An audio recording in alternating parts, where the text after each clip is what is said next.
Hey folks, today I'm at the Nikon stand at CP Plus and I'm here to check out the new DL range of premium compact cameras. Let's take a look at the 18 to 50.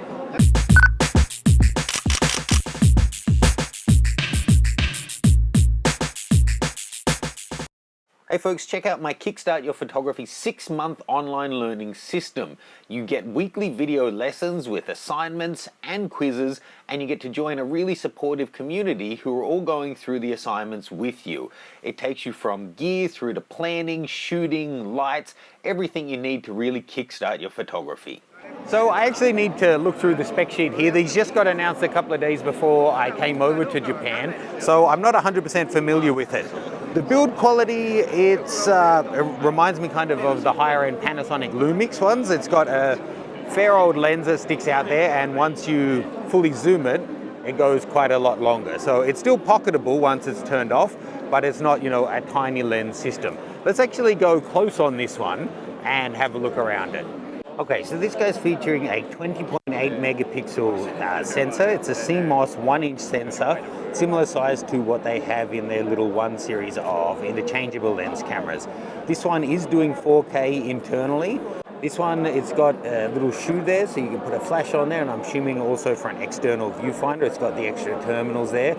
It's very unusual for me to have a camera that doesn't have some kind of viewfinder, even EVF. I went to put my eye up against it and felt like a fool because there was nothing there to touch. Taking a look at the screen on this one, it is tilting, it is flipping, so you got a fair bit of room there.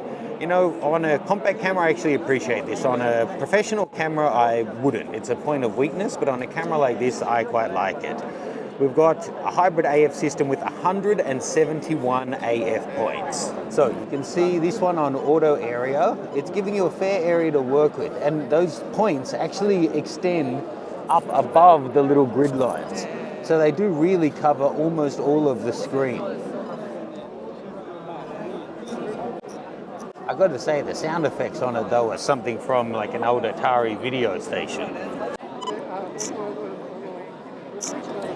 It's like someone hitting a hubcap with a chopstick.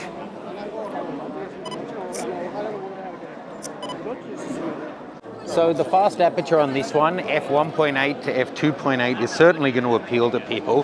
What I find interesting, you've got the telephoto and wide zoom here, or you can do it on the lens. So 18, 20, 24, 28, 35, and 50. So handy if you want to be precise and know exactly what focal length you're using. Of course, those are all equivalents. But it makes it, jerky if you were trying to do that in video. Now, when you're thinking about the bokeh you're going to get on this, keep in mind, whilst it's the equivalent of an 18 to 50, that small sensor, the lens is actually a 6.7 to 18.5. So you're really looking at an 18.5 f2.8, in one sense anyway. Look, overall, I think they're nice enough. They got NFC, they got Wi-Fi, they got all of that stuff. I don't think there's anything particularly premium about the build quality, to be honest. Hopefully there is with the image quality, but until we can test that, it's hard to know. But if you're into the tap to focus, that does seem to be working quite well. It's not like laser fast. I don't think it's any faster than, say, the old Olympus OMD Mark I that's several years old now. So it's unfortunate we can't actually put a card in it to test them out. I'm still not sure what the future for the compact camera market is. With smartphones doing so well, and then mirrorless cameras and entry-level DSLRs are quite accessible to people nowadays, it's really got to offer fantastic image quality and, be pocketable. I think that's the big test. You don't want to then need to be carrying a bag or a strap to carry it. The point of compact is the only thing it needs to be is compact, right? So this one kind of makes it. The bigger one that they have, like the bigger zoom camera, that's more of a bridge camera than a compact.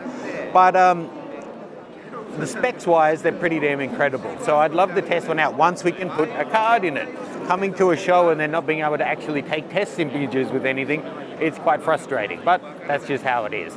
Thanks guys, please do like and subscribe. Make sure you stay up to date with what I've got coming from the floor of CP Plus and throughout the rest of the years. Cheers guys.